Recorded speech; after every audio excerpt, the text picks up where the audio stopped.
Hello, hello. How's it going? Hey, Dupree, welcome back. Hey, hey. Okay. We're back with some more Sir Brante. Whew. Alright, so we left off last time, just going into chapter 4, I think. We did like 2 stories in chapter 4. Hopefully we'll see a lot more choice and a lot more like different consequences this time around. Because we're finally an adult now, making our own decisions and maybe even shaping the world. So, yep, let's get started. Right, chapter 4, peacetime. Okay. Oh, wait, what? Why is it still here? I thought it was 21 now.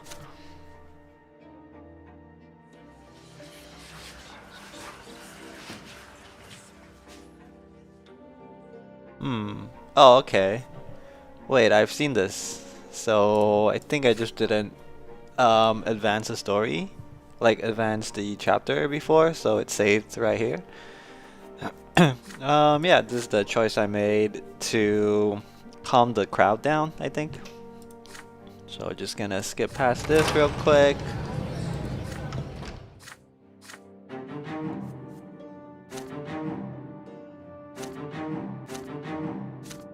Okay.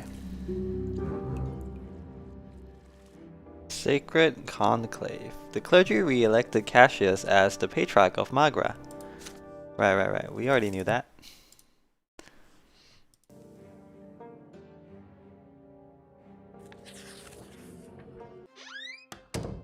Okay. So, a reception at the Brante residence. You come back home after a short stroll through the city. After a short stroll, I guess. As soon as you set foot in the house, you are greeted by Stefan, who invites you to have a talk in Father's office.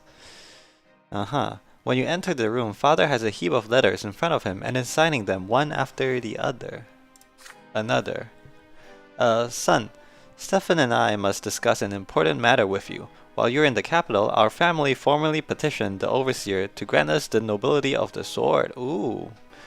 Reaching upwards, I see. We have 3 generations of noble blood already. We have the right to make our nobility hereditary. Uh-huh. Okay. That makes sense. Starting with Gregor, then Robert, then Stefan. Your grandfather took the first steps towards the nobility of the sword as soon as Stefan was born. And now we are on the brink of becoming the El Brantes. If Overseer Gaius Tempus and the nobles of the province deem us worthy, we will receive a hereditary title. All nobles of the Brante family will remain noble forever, as will their descendants. Okay. Father and I do our utmost to maintain the family's position, but our goal can be reached only if our reputation remains unblemished in the eyes of high society. The nobility is watching our every step. Okay. Father lays a hand on your shoulder. Now this is your cause too. The future of our family depends on it. We need an estimable reputation and wealth. Everyone bearing the name of Brante affects it. Remember that with every action you take, Piper. Yeah, okay. Yeah, I kind of expected this, I guess, because just judging by the Destiny Pokemon badges, like these things. I kind of know what can and can't happen depending on my actions. I can either be ennobled or I can be, dishonored, and then I'll never gain, I'll never be able to reach the nobility. I'll have ruined it for my entire family. So maybe try not to do that. You will have to appear before Anazote High Society. We're going to host a reception for the nobility at our home soon. You must uphold the honor of our family, brother. You'll relate the news from Eterna to our guests and present yourself in a favorable light. Yeah, that should be pretty easy for me, right? Like, I don't even have to, like, even pretend to be nobility or whatever. I just have to look pretty and be a priest. Because I feel like being a priest is something that people kind of accept, you know? It's like, even though they recognize that you're not a noble per se, they still will kind of respect you, at least. With Stefan at the helm, the entire family spends a full week preparing for the majestic reception. The house is flooded with decorations and new tableware. Delicacies are cooking in the kitchen round the clock, and the napkins now bear an embroidered oak branch in chains, the Brante family crest. Okay, Gloria is the only one to neglect the common cause. That makes sense.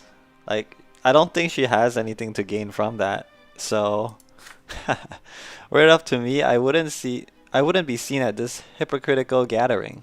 But I don't want to let Sir Robert down. He's the only reason I plan to stay for the event. I don't think Gloria has to participate, right? Because, she's there. I feel like Stefan's just gonna make fun of her. And look down on her and not be a good time for anyone involved. The evening of the reception has come. Dignified conversations and the clinking of glasses fill the house. Among your guests are many highborn, powerful people. Your father and Stefan dance from guest to guest, making sure no one is overlooked. Augustin Elborn. I remember this guy. Young Piper, how splendid to see you. So what was your time in the capital like? You exchange pleasantries with a high-placed relative. Meanwhile, Gloria and Mother spend the evening on a settee by the wall without drawing any attention. Neither your father nor your elder brother introduced them to the noble guests.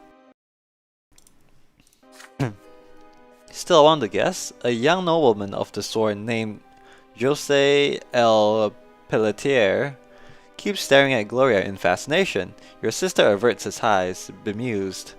Oho, oho.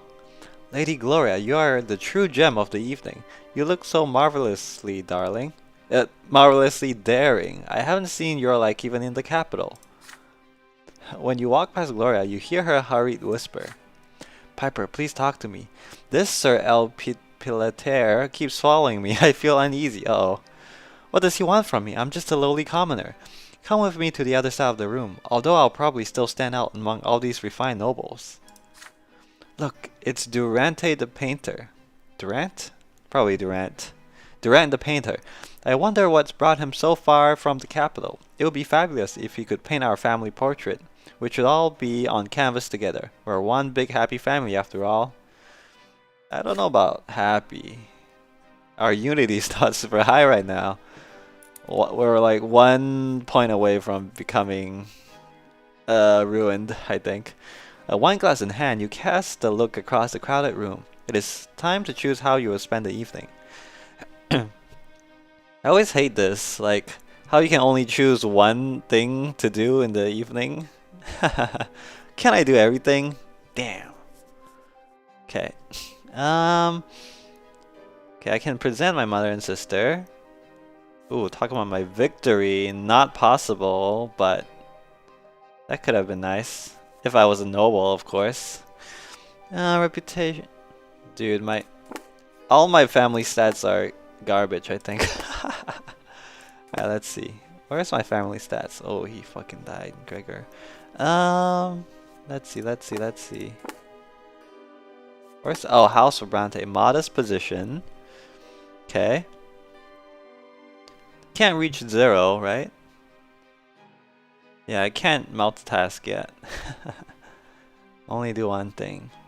Um, okay, don't want to go into poverty. Don't want to tarnish my honor either. But definitely don't want to go down in unity, I think. Let me check one sec. Yeah, I need a lot of unity, I think.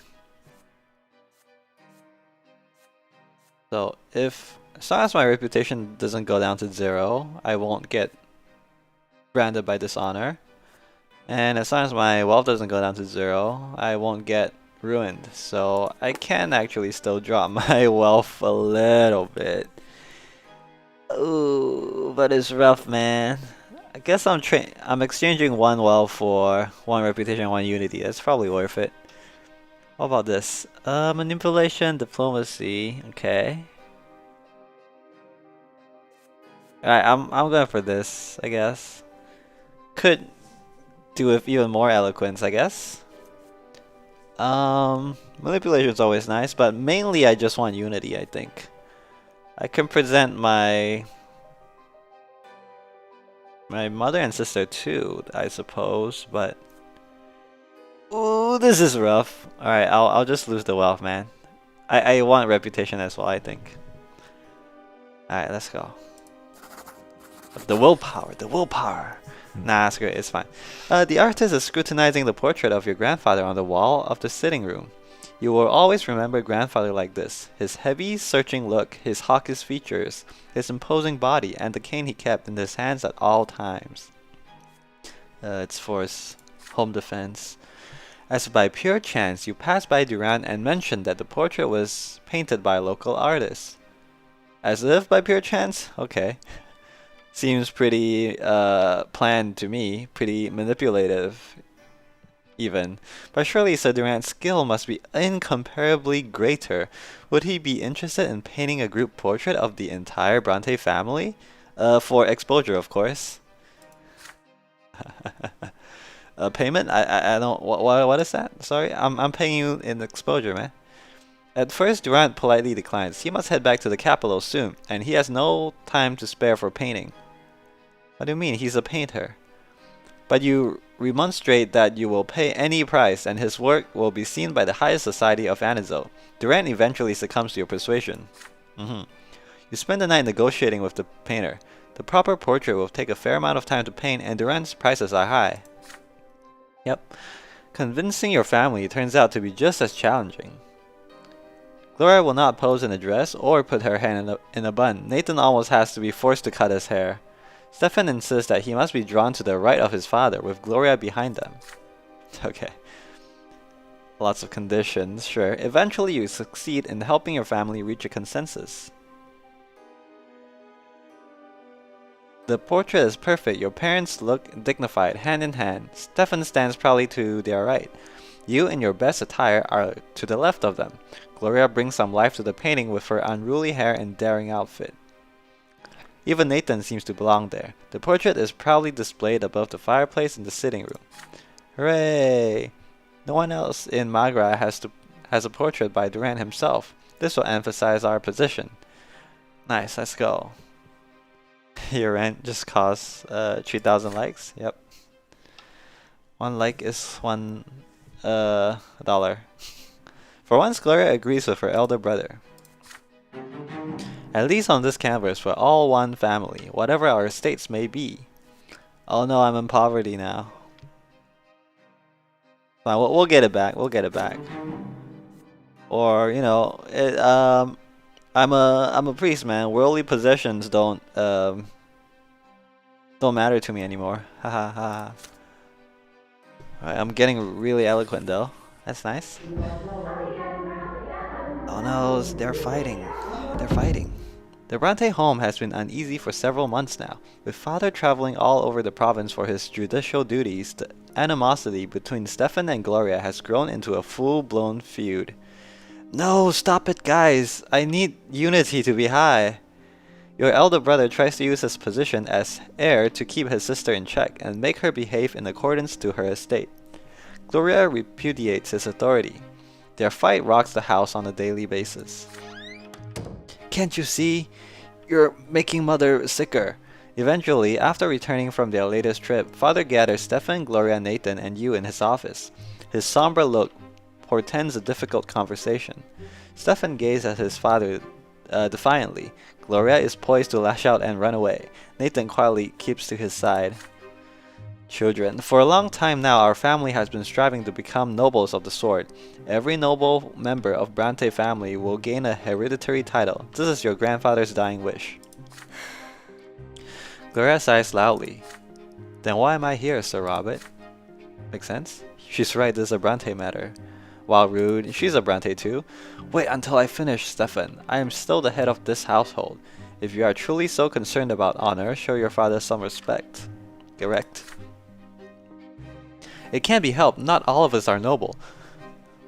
But now we must be united as never before. We must work together to protect the reputation and wealth of this family. But you, Stefan, perpetually humiliate Gloria. Oh yeah, chew him out, Dad. Get him, get him. Grandpa's not here to defend him anymore. Father, all I'm trying to do is put her in her place.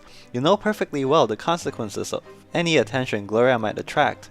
Our every step is being observed. The nobles will make pariahs of our family for all eternity if they remember Gloria's filthy origins and your reckless marriage to Lydia. What the hell? Father turns red in the face, but with considerable effort, he remains composed. That is so. Wow, he didn't even rebuke. Just, yep, true. Our grandfather did everything in his power to remedy your mistakes. Please, Father, don't repeat them. Yeah, sure, I get that, but what would bullying Gloria achieve, you know, when you're just fighting with her in the privacy of your own home? Like, no one's there to see anything. Plus, wouldn't it be better to just leave her to her own devices? So that she's, you know, not so prominent? Like, so she keeps a lower profile and doesn't raise any, I don't know, attention in higher society? I don't know, seems like Stefan's probably making it a bit worse even. Gloria speaks up. I'm just trying to live, Sir Robert. Yeah, just trying to live. But Stefan wants to lock me in a cage so nobody will ever lay eyes on me. Oh, okay. So I guess he wants her not to go out or something, right? That's not it at all. You are lowborn, but you don't live by your lot. You do whatever takes your fancy. You're constantly grumbling about the order of things. Did you know, Father, that she defies all prohibitions by continuing to write poetry? Ooh. As far as you're concerned, anyone who contradicts you is an insurgent. When will you grasp the idea that you may not argue with a nobleman? I am the heir of this family, and my word is your law. Purple with rage, Father slams his fist on the table. It is rare to see him so furious. Both your elder brother and sister instantly fall silent. Frightened, Nathan shrinks into a corner. Why is Nathan scared? He's not even mad at Nathan. Hold your tongues, both of you. Let Piper speak. Oh, me? Yeah, that's right. I'm a priest. I'm here to mediate. He has witnessed your quarrels. He should know best which of you is in the right. Can side with Stefan, side with defending Gloria. Okay, either way I lose something. So definitely don't want to do that. Oh, I can send Gloria to Valona. Good stats, but lose some wealth. That's not good. Holy shit. Jesus. I can get even more unity. Can appeal to Nathan. I can get more unity, but I lose relations with both Gloria and Stefan. Might not be a good thing. And I gain more with Nathan. But I don't need more with Nathan right now. Damn, but I really don't want to lose unity or reputation. So, Definitely don't want to lose even more wealth. That would be really rough for me, I think. Yeah, let's see what Nathan has to say. All right, appeal to Nathan. To everyone's surprise, you turn to Nathan. He meets you. He meets your look with a quizzical gaze from under his unruly hair. Damn, he still looks like, I don't know, 40. Nathan looks 40, man. He's like 17 and he looks 40. You point out to Nathan that he has studied theology after all. Well, so have I, but according to the holy teachings, how should a brother and sister act? Nathan is embarrassed and replies reluctantly. Gloria refuses to accept her lot and live like a commoner. I understand her, but the gods will neither understand nor forgive her. Nathan is transfigured. His face lights up and his voice is suddenly strong. You, Stefan, don't understand your lot completely either. Ruling does not mean being a tyrant. Ruling entails taking care of those beneath one's station. Ooh, yep. What? Are you trying to teach me how to live by my noble lot, you dimwit? You side with Nathan. The prophet Isaetius himself interprets the noble lot as taking care of other estates. So if Stefan uses his power to humiliate people who displease him, he is violating his lot. Yeah, get lawyered. Wasn't he the one who spoke to you about the nobleman's duty to protect his family when you were searching for Gloria in the far corners of Anazone all those years ago? Nathan frowns in displeasure but has no response. Next, you turn to Gloria. The lowborn lot is suffering. Gloria must remember that. However unfairly Stefan may treat her, she ought to bear it with patience and humility. Your sister just purses her lips in response. We all have to live by our lots. No mistakes are allowed. Isn't that right, Piper? Yeah, mistakes. The gods probably will forgive you for like mistakes. Maybe, I don't know. Maybe they won't though. They did say that the younger is merciless. You peer into the eyes of your younger brother. They are filled with a strange sorrow. What is he trying to say? Enough. I can handle my lot by myself. Oh, I can handle my lot myself. Stefan marches swiftly out of the office. Gloria follows him to the door. I've heard it over and over again since I was a child. Suffering, patience, suffering, patience. So this is how I'll live, if it so pleases the noble Brantes. Okay. After the conversation in your father's office, Stefan and Gloria stop fighting for a while. Your home is peaceful at last. Or is this just the calm before the storm? Okay. Alright, they're both indifferent towards me. I would rather have a higher relation with Gloria. Stefan I don't really care too much about. As long as it's not too low, it's fine. Nathan really loves me. Oh well. Whatever. Yeah, let's go. Unity, baby. Alright. Getting high up in theology. Good for my career too. Okay, 21 years old. Bow, bow, bow, bow, bow. Okay, the Archduke and the Overseer. Two powerful lords have been struggling for power in Magra for over 2 years now. The new Overseer of the province, Gaius Tempus, cannot seem to rein in the obstinate spirit of Archduke Tarniquus Milanidas, okay. Like, I know how to say it in theory, but whenever I read it, I kind of forget. Miladinus, I think, is the right way to say it. That sounds the most correct. Miladinus, okay. Milanidas? Milanidas. Okay. I'm willing to accept that he is no longer the overseer of Magra. The Archduke still stubbornly continues to assert his right to rule the province. Most of the Magran gentry, who swore allegiance to him generations ago, remain loyal to him even now. Gaius Tempus has publicly demanded that the Archduke recognize the Overseer's rule as legitimate. I am the voice and the will of Emperor Other II in the province of Magra. All lands, deeds, and titles notwithstanding, Archduke Milanidas must obey his sovereign will and heed his decree. I hereby extend to the Archduke an offer of peace. Should the Archduke cease his insubordination, his lands, deeds, and titles shall remain his own. Yep, makes sense. The Archduke's response to the Overseer was openly defiant. I kind of don't really get this.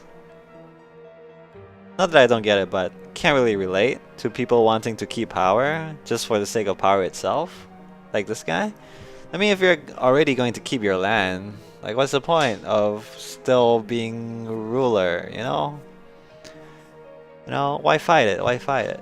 Since the days of yore, the land of Magra has belonged to the Melanidas dynasty. We are part of the empire, and we are the emperor's loyal servants. However, our dynasty will not stand for such intrusion upon our lawful rights and privileges. Never before has an Archduke been stripped of his right to represent the Emperor's rule in his own province. So do not forget, Sir Overseer, that the highest noble families of Magra have sworn fealty to me alone. Neither the Archduke nor the Overseer will relent, but both are too powerful to be readily disposed of. The bad blood between the two Archnians has festered for too long, and the common people have begun to pay the price for their strife. Stripped of the Overseer's tax privileges, oh, it's for tax purposes, aha! Comes down to money in the end, I see. The Archduke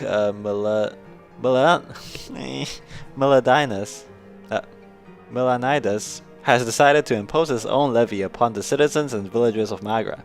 The commoners are now forced to pay taxes twice. Oi! First to the Overseer, and then to the Archduke.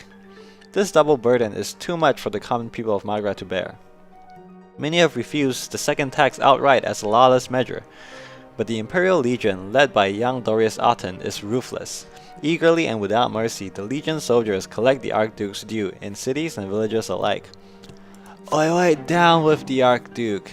Down with him! Okay. So wealth is going down, order is going down, power is going down too.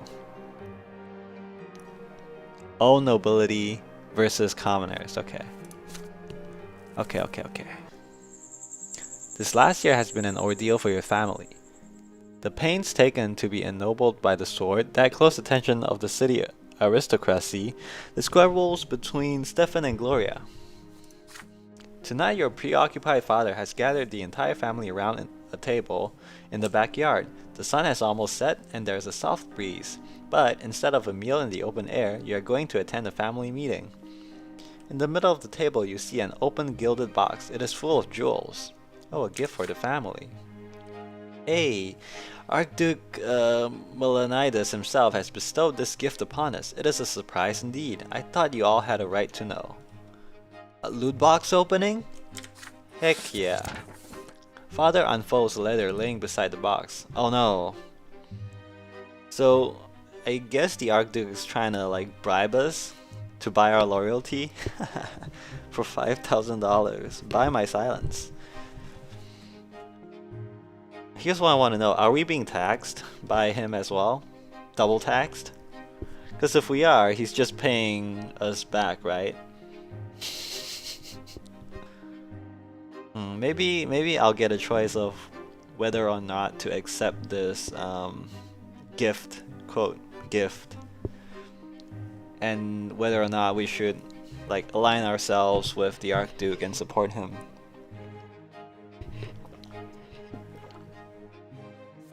Father unfolds the letter laying beside the box. Sir Robert Brante, I bestow this precious box upon you and your family as a symbol of the care with which I treat the people of my province. Pray accept this gift and remember with whom the loyalty of the true nobles of Magra lies. Archduke of Magra, Tarquinius of the Melanidas.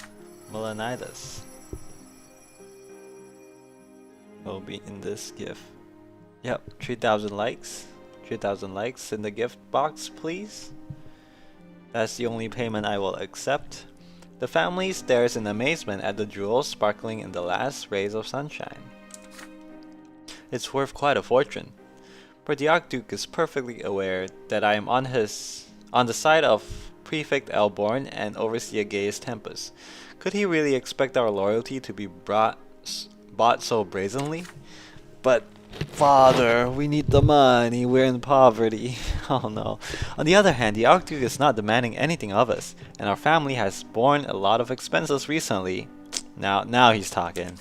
Now he's talking. Father, no one is forcing you to side with Melanidas. Who are we in comparison to the Archduke anyway? You must not anger him by refusing his gift. The jewels are certainly welcome. They are worthy of being shared with the best families of Anazo. They will pave our way to the nobility of the sword. Okay? So if we share them, I guess that's buying reputation in a way. Mother shakes her head glumly. Oh, Robert, I have a feeling this gift bodes ill. It may be an impertinence on my part, but I do not want our family to be indebted to the Archduke. Certainly not accepting gifts from Melanidas. He's infamous for oppressing the commoners and robbing villagers blind with his taxes. This isn't your decision, Gloria. It's a matter of our family's honor and reputation. Please don't start bickering again. Let Piper say what he thinks we should do with this gift. You are the center of the attention now. Your vote will be the deciding factor. Why me? Oh, I can't do either of this. Well, that makes my choice really easy. Can give the jewels to prominent nobles to gain reputation. Yeah, that's a really good choice actually. Oh, but +2 wealth. I definitely want that. Oh no, but the unity suffers.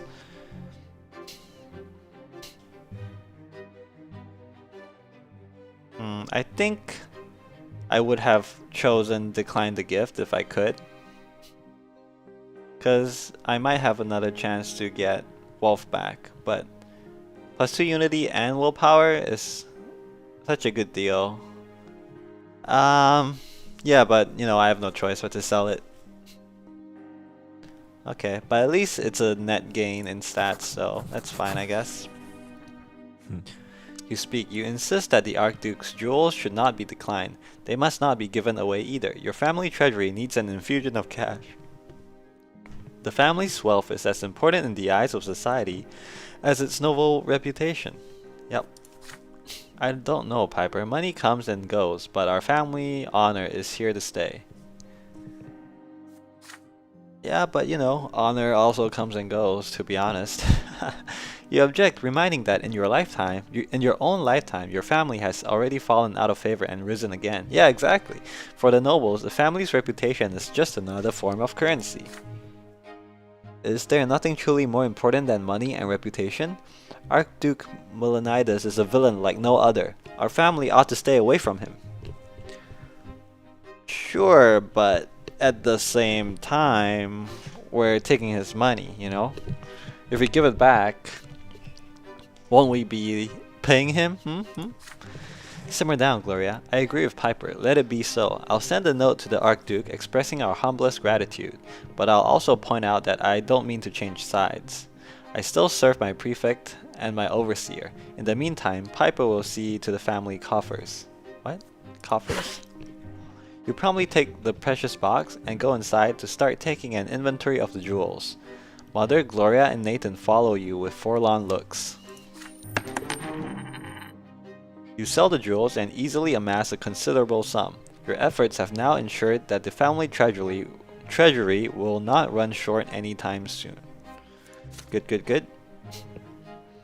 Alright, 5 unity is not too bad. I still have time to raise it up, hopefully. Another winter has come to Magra.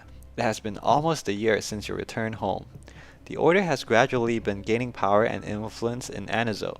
The Inquisition ward is no longer as deserted as it once was. It is now filled with the hushed voices of young Inquisitors and the heavy echoing footfalls of the Champions of Faith. Alright, seems like a work thing now. Done with the family, it's a work thing.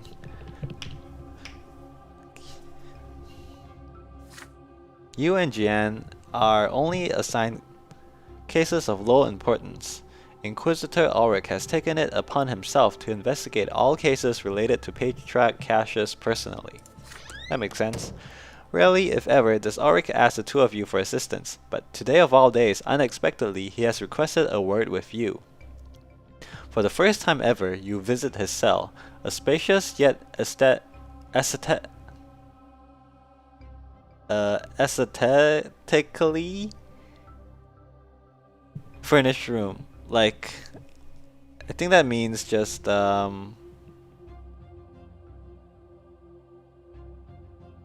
what's the word I'm thinking of? Like not luxurious, I guess. Like that's how you would describe monks, I think. Like very plain and minimalistic, but I don't know how to pronounce it. Ulrich is sitting on a plain-looking stool behind a humble desk when you enter. A lash hangs on the wall across from you. There's a disturbing air about it. Spooky. Inquisitor Piper, there's a certain special case I'd like to entrust to you. There's a society that exists in Anazone. They study the culture of the Latari, an ancient civilization that is long extinct. This is a society only for nobles. Most of its members are young and carefree. You come from a noble family. You know their manners and their etiquette, which is why you will be going there. Okay. By the will of the twins, the parents of one such carefree young nobleman have found a book in his possession. An odd book indeed, and they brought it here. The Latari. What's wrong about studying history, sir? He points at a book lying on the desk in front of him. The front of the metal-bound tomb bears an engraving. Vedas of the Latari people, a translation by Master Newman, professor of the Imperial College. Upon his family's insistence, this noble, a young man by the name of Arnold L. Rancourt, paid us a visit. He claimed he has done nothing wrong and insisted that the society's meetings are just like any other noble party. Okay? The only unusual thing about them is their theme. They read the poetry of an extinct civilization. They wear peculiar clothing. They hide their faces behind the masks of gold, the same color as the skin of the Latari. Ooh, okay. So we got blue people, we got humans, and we got gold people. But he let it slip that a certain mystery is about to take place at their next gathering. His explanation was quite incomprehensible, but the young L. Rancor was very excited indeed. I convinced him to donate his invitation and mask to us. His codename is L. L. That's me. Oh my god. Your mission, if you choose to accept it. Infiltrate the Latari. The society has not gained much popularity just yet, but they must have a patron of considerable influence. What if Patriarch Cassius is the one behind it, and this society is what we have been warned about? That's a bit of a stretch, to be honest. I don't think Cassius would be involved in this kind of shenanigans. One way or another, we must arrest the heretics and make Cassius pay for allowing such a sect to exist. What heretics? It's not even remotely related to religion.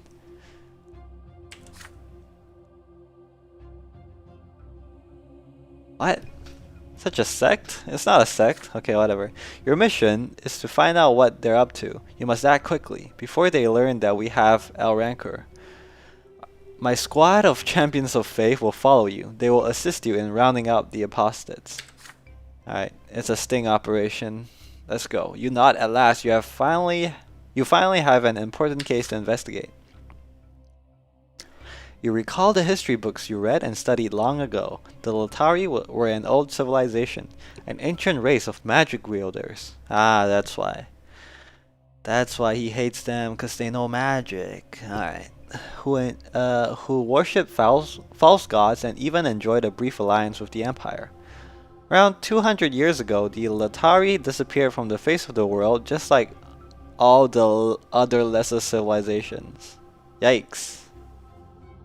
Yikes, dude. They probably got wiped out by the Empire, right? And man, 200 years ago isn't that long ago. Okay?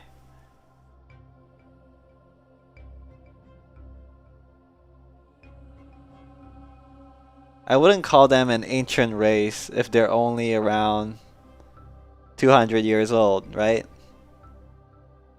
That's like how old America is. I wouldn't call that ancient. Father Ulrich presents you with a gilded mask. The society's meeting place is a noble mansion on the outskirts of Anazone. As you ride a carriage to the Latari Society, you lean back on the cushions and close your eyes. What do you know of this dead civilization? Do a history check, please. Roll for history. The most important thing you can remember is that the Latari believed that true existence was the product of their own will. Ah. Wait, what?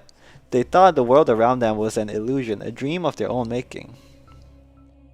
I get the first sentence that true existence was the product of their own will, sure. Like maybe that means that to truly live, you have to live authentically with yourself, which is like an existential idea that I'm kind of familiar with, maybe.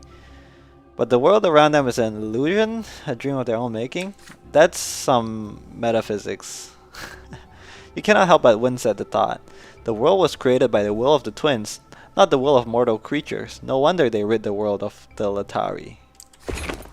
Did they do that? You think? You think the twins just smited them? Smote them? You meet with a small squad of the Champions of Faith in an alley near the mansion. Ah, he's dressed like this, huh? Can't you keep it a bit lower profile? The squad is led by one Captain David Agaronim, a grizzled, muscled swordsman hailing from Archnia. His naturally grim face is made even more hideous by a number of battle scars. Good morning, Inquisitor Brante. We'll be right nearby. Give us a sign and we'll come to your aid. Okay, what's the sign? Bird call. Sweet, sweet, sweet, cheep, cheep. Oh, maybe it's owl hoot. Hoot, hoot. And then they come in. The mansion is large but inconspicuous. You see noble carriages in the courtyard, many more than you had expected. The gatekeeper bow and open the gate as soon as they see you. It seems the mask is enough to convince them you belong inside. Pretty low security, I guess. You are ushered into a dressing room of sorts. A change of clothes already await you inside. It is unlike any garment you have ever seen. A square of flowing, sparkling cloth with clasps and cords to keep it in place. The servants help you into this bizarre garb. You cannot help but feel rather silly and uneasy dressed like this. But on your chest, behind the costume, rests the symbol of the twins, filling you with strength. The Champions of Faith await nearby, ready to come to your aid. You can do this. Next, the large hall. The windows are covered in a black cloth to keep prying eyes away. Broom broom, there's a car nearby. What seems at first to be a strange performance is playing out before your very eyes. You hear droning, unfamiliar music coming seemingly from nowhere. People fill the hall, dressed in flowing robes and delicate gilded masks, with narrow slits for eyes. Wait, they're just cosplaying as the Latari now. The people stand and move unexpectedly close to one another, their hands on each other's shoulders as they talk. You approach one of the groups, hoping to overhear the subject of their conversation, and almost recoil when several arms reach out at once, attempting to grab you tenderly by the shoulder. Guess that's their custom, how they talk to each other. Ahem. Steeling yourself, you put a hand on another person's forearm. You do not remember the last time you allowed yourself to touch another human being. Huh? That's weird. Are priests not allowed to touch people? Don't I touch my own family? I don't know. The masked people seem friendly and genial. No one appears surprised by your insecurity. They continue their conversations as they accept you into their circle. Their conversations are also quite out of the ordinary. You hear unfamiliar names, names that could belong to legendary heroes of the Latari or people who have taken them as secret identities. You hear references to books you do not know and the emotions these people felt while reading them. You listen as though in a dream. You hear several voices singing in a distant corner of the room. There are no lyrics to the song. Each voice maintains its own note. Together they form a tender, softly aching melody. The circle of people next to yours begins to move in a strange, slow dance. Their movements are unlike any dance you know. Their intertwined arms become an embrace, and that embrace then becomes intertwined arms yet again. Uh-huh. You see golden faces moving all around, and you suddenly realize with perfect clarity that you are a part of this dance too. You are one of them, one with them. You are more than you have ever been before. It is so alluring. It is true greatness. It is power, limitless, endless power. Oh my god, they're performing magic! It's magic now! Your back is perfectly straight now. Your head held high, as though you have actually glimpsed another world through other eyes during the short time you have spent here. What other eyes? The eyes of a noble? The eyes of the Latari? Oh my god, the entire world is but the dream of the Latari.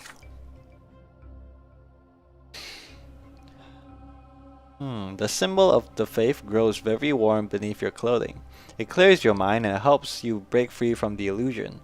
You are here for a purpose. Without a sound, you mouth a prayer. The younger, defender of the world, aid me so I may serve thee further. Bring order back into my soul. The elder, the spirit of truth and love, aid me so I may bear thy word further, fill my mind with purpose. And smite these sinners! Bzz. You hear whispers of admiration all around you. An Arctian woman of below average height, clad in a long cloak and a silver mask, descends the stairs into the hall. Duke? Oh wait. Oh, Lady Octavia has something truly special for tonight, says a voice next to you. And there she is, the secret patron of the La Terry Society. Oh no, it's Archduchess Octavia Melanidas, the Archduke's own daughter, heiress to the province of Magra. She smiles at everyone gathered here, her pitch-black eyes surveying the hall. The Latari were a great civilization with a wondrous and beautiful culture. Their disappearance from the world is an immense tragedy. Thank you all for coming. We have been united by a shared aspiration to understand the culture of the Latari. We have learned so much already, but the mystery of the Circle of Latari remains inaccessible to us. Today, some of you shall aid me as we investigate this mystery. Please close your eyes and listen. The time is coming when what must be said must be said. I think so. I think it's her, right? The same lady that I met when I was real young. The handkerchief fiasco. When the thought becomes the word, when the word becomes the world, thus spoke the Latari. And at this hour we have come together to form this circle, to make our thoughts reality. The Latari made us with the word, and with ourselves we shall make the world. Thus spake the Latari. Aha. Only that which is unchanging exists. Only that which is real is eternal. Motion is death. All that changes is an illusion that makes not of aught. Thus spake the Latari. Only one thing in this world is unchanging, the Latari. The Latari is the world, for it is all that is real. Thus spake the Latari. As she speaks, Octavia moves elegantly through the crowded hall. Her words enchant and mesmerize. The people in the hall are swaying, seemingly entranced. Octavia stops and whispers something to several chosen members. They walk away, deeper into the mansion. Octavia approaches you as well. This close, you can smell her perfume. Come with us too, Al. The long hallway ends in a dark room. Octavia is the last to enter. Enter the circle, O chosen ones, and join hands. Direct your thoughts and feelings towards the circle's center, towards me. Become one with me and become one inside the circle. Become Latari. Ascend, become the gold. One of the people in the circle begins a droning melody. Others join in the song. Candles burn.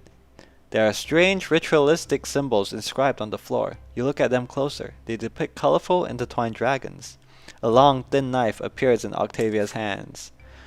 The gods are merciful to us, the Latari, their chosen kin. They granted us the sacred laws. The one true faith resides therein. We, Latari, were thus the first creations of immortal gods. The moon sees all it comes across. Yet none are equal to our cause. Death is our enemy no more, eternal foe of mortal life.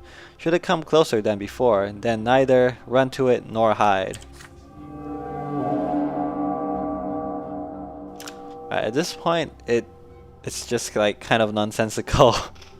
These prayers, they're like getting way too abstract to, I think, be, I don't know, anything verifiable, maybe? This is like complete magic now, right?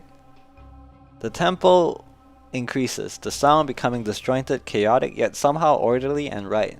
The sacred symbol under your costume feels so hot it burns your flesh. Something is happening. It is offensive in the eyes of the twins.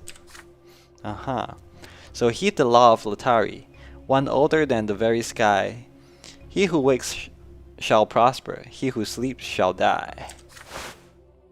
As she speaks the final words, Octavia discards her cloak.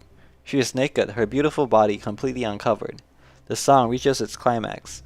Those standing in the circle sway from side to side, their eyes rolled back, they are lost in a trance. Huh?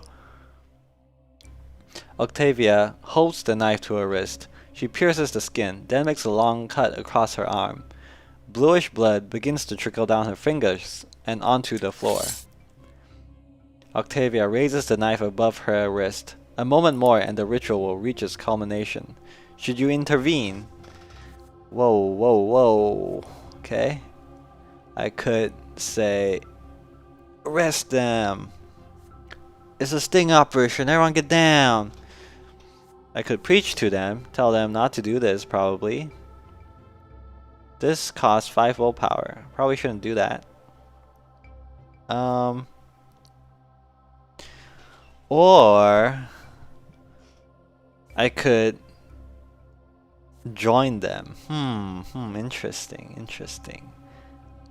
I can get the Latari ritual as part of the Pokemon badges. Okay, first of all, here's what I think. I don't really care about Inquisition power. I definitely care more about Tolerance of Faith, so I'm already thinking I should become part of the circle. Is there any reason why I shouldn't do that though? Well, the wealth and reputation that I get here, I think would be nice. Plus, getting grateful with the Archdukes could be good. Well, I'm not siding with the Archduke right now, am I? Damn, this is kind of rough. I wonder what will happen though if I do the ritual. Yeah, I think this is the more interesting one because it probably unlocks something further down the line. The Latari ritual probably unlocks something. Yeah, let's do this. I'm curious. I'm curious to see what happens because I think this is like another god, right? So the twins aren't the only gods that exist. Alright. You remain in the circle of the Latari, hoping to behold a new facet of creation. Ooh, it kind of hurts to pass on the wealth and the reputation, but I think I have to do this. Alright, let's go. Oh. You're part of the circle. You are the circle. You are Latari. Thou art Latari. The chain that has been broken is mended at last. You are now a part of the circle, and the circle is now you. Octavia Melanidas cuts a deep gash in her right arm. As her head rises, her eyes already begin to dim. Oh? You gonna die? Softly, weakly, she drops to her knees. Her beautiful head falls to her chest. Slowly, she collapses. The chant continues. You are one. You are Latari. You are nothing You are the truth. Beyond you, there's nothing. The world around you grows dull. The fragments are falling away. Your bodies, the walls, the houses, the city, everything grows dull and disappears in the light. There is only the Latari. Beyond them, there is nothing. The world was but a dream, and you have awoken from it. The world has been cleansed of all that is empty and false. You are pure and free from passion and fear, doubt and desire. Your attention latches onto the last thing that remains in this world apart from yourself, the shining pillar. And from the peak, two silhouettes are watching you, and they speak to you. Ah! I'm being burnt. Hot metal burns on your chest. The world regains its shape. You were asleep, you realize. You were only dreaming that you were awake. You open your eyes and clutch the red-hot symbol of the twins on your chest. The people in the circle are unconscious, lost in a trance. The body of Octavia Melanides lies on the floor, fading away into nothing. She has died the lesser death. You begin to feel sick. Your head is spinning. Your legs feel numb as you stumble out of the room. Soon you collapse on the floor, unable to walk any further. It is hard to breathe. And then, darkness. Oh no, I hope I didn't die. You open your eyes and realize that you are still very weak. You find yourself in a comfortable bed, undressed. Uh-oh. They probably saw my my holy symbol, right? If they undressed me, uh-oh. The thick curtains are shut tight. You have no idea whether it is day or night. Beside your bed is a familiar silhouette shrouded in a long cloak. Oh no. They found out. Oh no. I know who you are, Inquisitor Piper. You are one of us tonight. It will not happen again. I am leaving Anazone. I will you not to search for me. I will you not to search for me. Okay. Moreover, I insist that you never speak of what happened last night. If you do, your order will learn of everything you did, how you stood in a circle with the heretics, how you shunned the twins. No, I was only doing it undercover, I swear. And if that happens, your pyre will burn much sooner than mine, and my family will do everything in our power to make sure the Brante bloodline is never ennobled by the sword. Alright, you got me there. Mutually assured destruction. I won't tell your secret if you won't tell me mine. If you won't tell mine, okay. I hope I've made myself clear. Farewell, Inquisitor. We will not meet again. Uh-oh. The woman heads for the door. A narrow ray of light cuts between the curtains to illuminate her face. You see protruding cheekbones, abyssal almond-shaped skin that glints like gold. Was it a trick of the light or a mask? No Arcanian can have such golden skin. Ooh. She died and then respawned as a Latari. Octavia Melanides leaves and you fall into oblivion once again. You saw the twins and they saw you. They see you always. From now on, you know that everything in this world is dust. Everything but their will, their love, and their law. The encircled cross has seared its mark into your chest. Oof. In your delirium, you see yourself standing before an enormous crowd, thousands of golden faces all looking at you. You have to tell them of the twins' truth. You grasp for the right words, searching for any prayer at all, but only unfamiliar, entrancing words escape your lips. They have no meaning, they have no end, and the golden faces repeat after you. Uh-oh, gotta have to face Father Ulrich now. Uh-oh. You leave the mansion the next morning, greeted by the incredulous stares of the champions of faith. Sorry guys, I fell asleep, The party was way too poppin'. Man, they got this DJ in there? Wow, what a great time. Sorry guys, just had a bit too much to drink. You know what? They're fine, guys. They're fine. They're not doing anything suspicious. It's just they were just partying in there. But I had to stay extra long just to check that they're not up to anything. So yeah, nothing to see here. Back at the Inquisition ward, you face Father Ulrich. Uh-oh. There's no need to waste our time on those nobles, you assure him. Their rituals and mysteries are mere attempts to introduce a measure of variety into their world-weary lives. Nothing but drunken revelry and debauchery. Yeah, exactly. And the members of the society are no guiltier of this than any other nobles.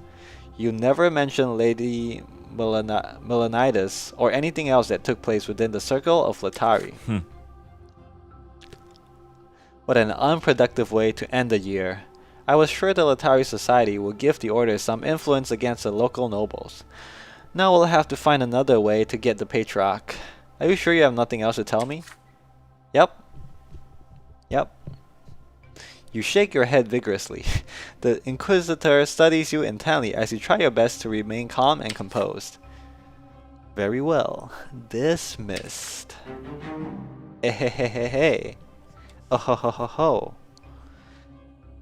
Let's go, new faith is coming up, baby. Get wrecked, Inquisition. For the next several days, you cannot help but think of these events again and again. What exactly happened to you that night? The words that were spoken in the circle, were they true? Were you Latari? Were you all Latari? Your first year back in Anazote ends in self-doubt and inner turmoil. Okay. Oof, that's pretty interesting. So, seems like there's more than the twins. There's like a few different gods, maybe. Maybe they're like fighting for control in the human world as well. And the twins happen to win, maybe? And they kicked out, or they basically killed off all the Latari followers. But there's a secret rebellious sect within our society that's trying to bring it back, maybe. Interesting. And they seem to have very different philosophies. Like the twins is all about order and yeah, order maybe. And it's interpreted to be like following lots or whatever, but that might or might not be true in line with their teachings, actual teachings. But the Latari I feel like is more like to do with unity. Not unity, but like living in harmony with the world or whatever, becoming one with reality. Definitely feel like more of a Eastern influence from that. But interesting stuff. Hmm.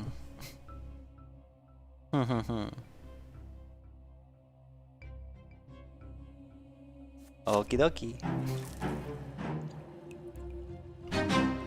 A event has happened. Join the Latari Circle. Let's go.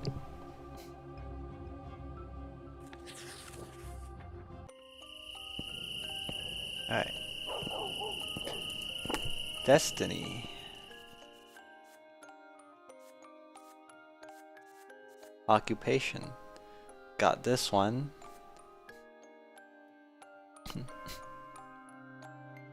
Okay. To gather evidence and okay.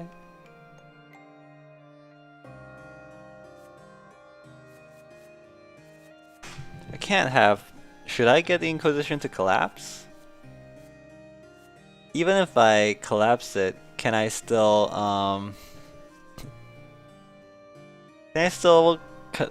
convey Cassius somehow? I could use it oh,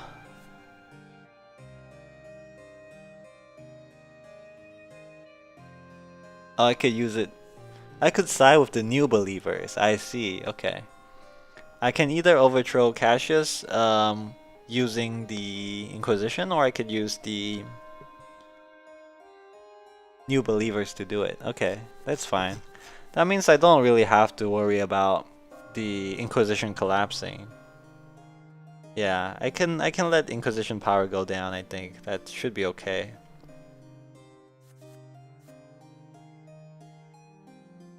Seeing as I am in it, I shouldn't collapse it yet. Yeah, that does make sense. I'll try and keep it like higher than 2, I guess. How high is it now? Oh, not very good. Okay. Alright, that's good intel. I shouldn't lower it even more, I guess. Alright.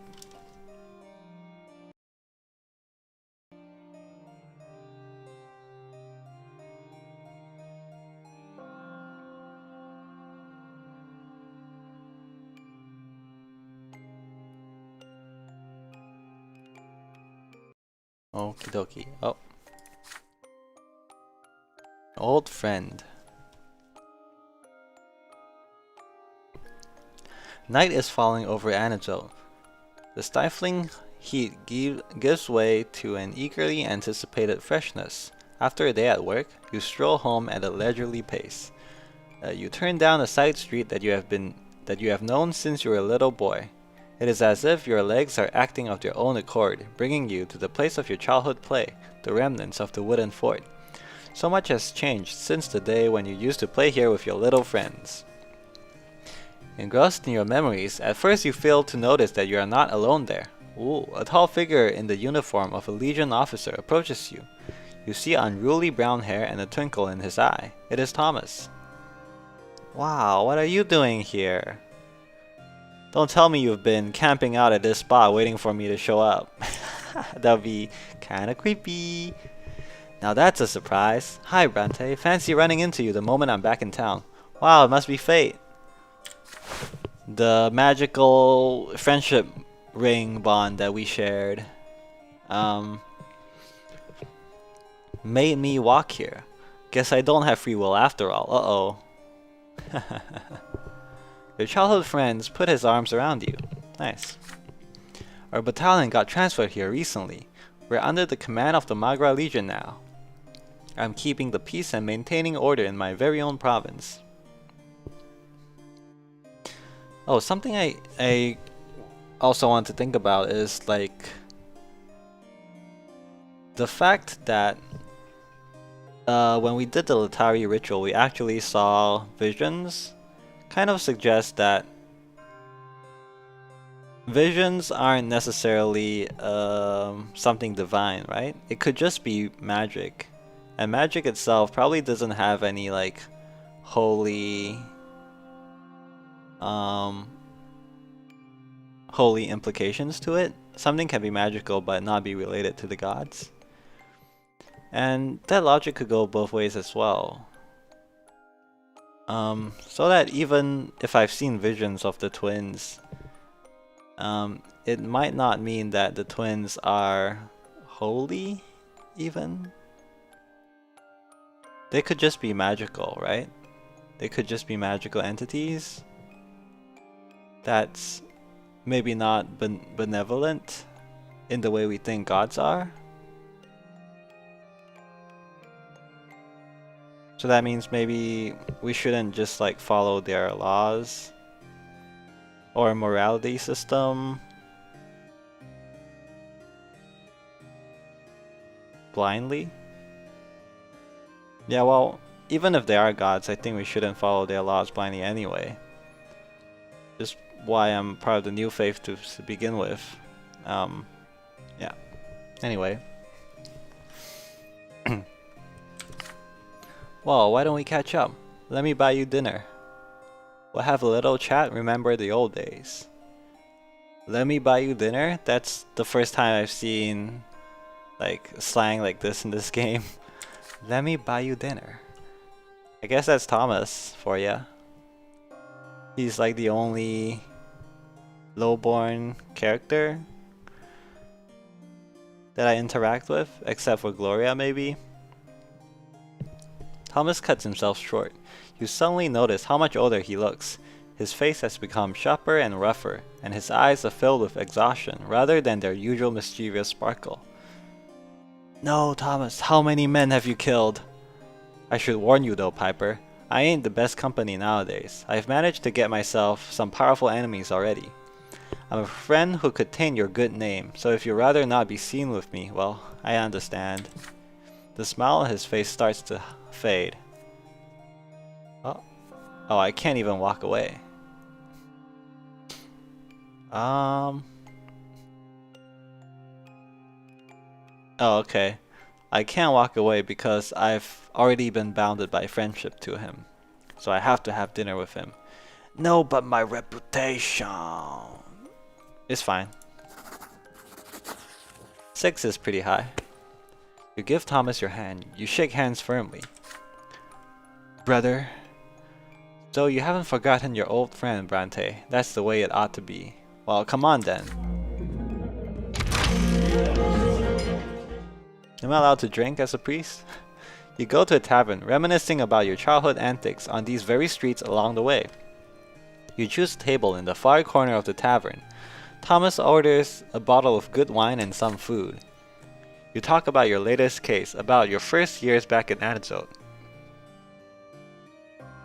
You share family news, your quest to become nobles of the sword, the quarrels between your elder brother and sister, your mother's health. Thomas nods with concern. Sounds like you've had some tough times. My family has always been different. Mine, on the other hand, is the same as it ever was. My pa is always in his workshop, and my ma's always doing chores. But look at me. I came home a service-class nobleman. Although it doesn't bring me much joy anymore. Thomas is suddenly grim. You ask your old friend to share his troubles with you. He quickly glances around the room and lowers his voice. Secret conspiracy. Well, I'm a captain in the Magran Legion now. Hey, nice. Congrats, dude. Congrats on your promos. And who's our commander? His Excellency Dorius Otten. That's right. I serve under the very same Archnean whose toes I stepped on back in Eterna. And you better believe he remembers me. Oh. Wait, is that the guy who blocked off the college, or is that someone else? I think that's someone else. Wait, can I? Is there a way to check? Not really. Look at the map, maybe? Nah, there's no way. There's so many other places that I've never even heard of or paid any attention to. I only know Eterna and Antidote. And maybe the provinces? I know Archnia, sure. I know Magra, sure. Alright, whatever. Probably not super important to know other places just yet. Maybe when I unlock the Revolt. War. And you better believe he remembers me. I'm afraid things are gonna end real bad. Why would you make him captain then if you already hate him? That's weird. But hey, I'll figure it out somehow. Oh, he probably got promoted and then assigned to him. Don't trouble yourself over it. Apart from that, well, it's the usual service. We impose order in uppity towns and villages. Protect the province, that sort of thing. And we run drills all day long, obviously. If only you knew how sick I am of them barracks, Piper. I've thought about starting a family. My ma keeps telling me to find a nice girl to marry. She says it's high time I got hitched. It is completely dark, and you are still talking. Finally, Thomas remembers that his parents are waiting for him. You get up from the table, leaving some dirty dishes and quite a few empty bottles behind. On your way out, you catch a glimpse of a nondescript figure following you to the door. Huh? What, they're all watching me now?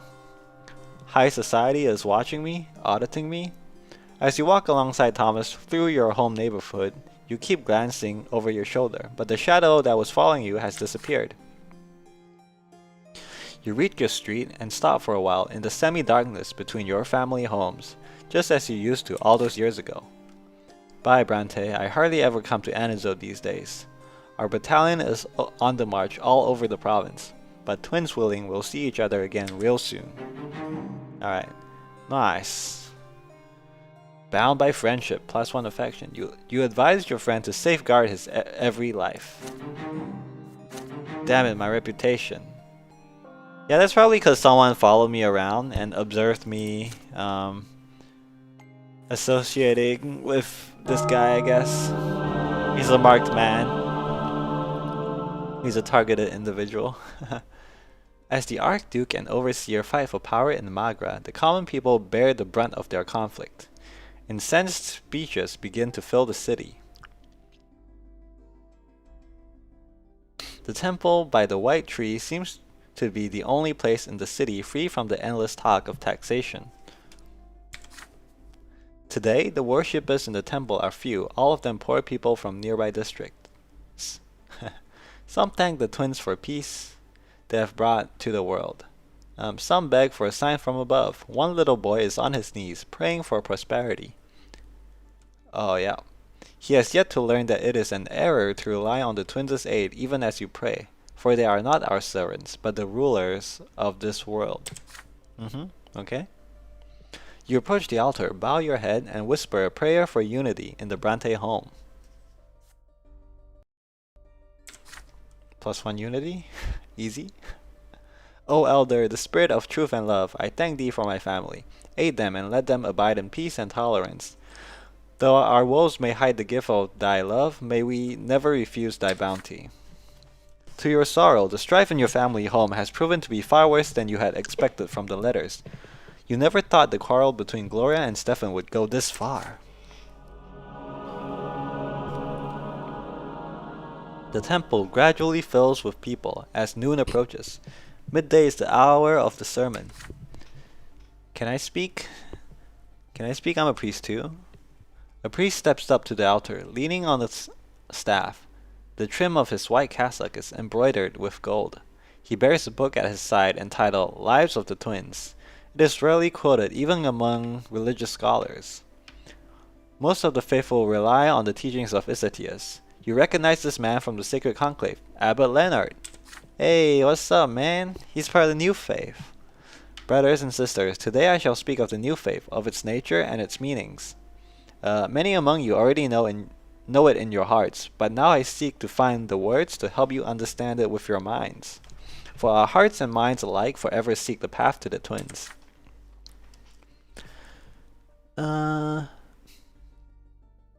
We have all known the doctrines of the old belief and the teachings of Icetius since childhood. Prophet Icetius, who lived more than 1,000 years ago, wrote that the twins granted us all 3 lots to govern us. And 3 lots they are, 1 for each estate of the empire, nobles, commoners, and priests. But times are a-changin', and so, more than 1,000 years, we have lived by these lots, and by the teachings of Icetius.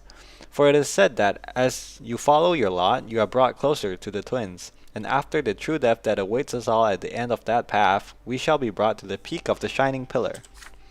True, it is said, yes, but now I implore you to look at the blessed Arcadian Empire. What was it like during the time of Icetius, and what is it like now? Yeah, exactly. Just 'cause the Constitution was written in, 18-something and said that all men have right to bear arms, that doesn't mean that we should have ARs anymore, you know what I mean? Nowadays, no commoner may live by the sweat of his brow alone. In his home and in his trade, even a commoner must lead and rule. And what of the nobles? Their lot commands them to fight. But where will they fight if the blessed Arcadian Empire now extends from sea to shining sea, when all her enemies are gone? The lots of Icetius were once our path to the twins, but now they have become our shackles. Yeah! Can you ever reach the peak if you walk a path that is impassable? The law that Icetius gave cannot say. The old belief has no more answers for us, only questions. I've been a priest for over 30 years, and every day I've considered this question and found no answers. That is, until our mentor Fotis appeared. Fotis said, "He who breaks beneath the burden of his lot shall be guilty of the worst sin of all, the sin of rejecting the twins." Is this how we are to reach the peak of the pillar? Is this what the twins want from us? And Fotis said, if the empire in which we live has changed over time, should not the faith change along with it? Yup. And the new faith says, do not confuse your worldly life and the estate into which you were born with your spiritual life, where each of us must find the twins on his own. And so may every person find his own lot, his own path to the twins. If a noble must suffer in order to purify his heart and fill it with the love of the twins, then such is his path. And if a commoner enjoys the fruit of her labor and thanks the twins for their gifts, then let this be her path to the top of the shining pillar. The priest's calling is to offer guidance so that each of us can find his way to the twins, to their law, will, and love, and thus to bliss in the hereafter. Many servants of the church still persevere in their rejection of the new faith. They find it difficult to reject what they have long considered to be the unshakable foundation of all existence. They find it difficult to face the truth. Let us pray to the twins that the guiding light of the new faith will find them as well. Most people in the temple kneel and bend their heads in silent prayer. The abbot prays along with them. Some, however, remain on their feet. These people shake their heads with expressions of distrust and disapproval.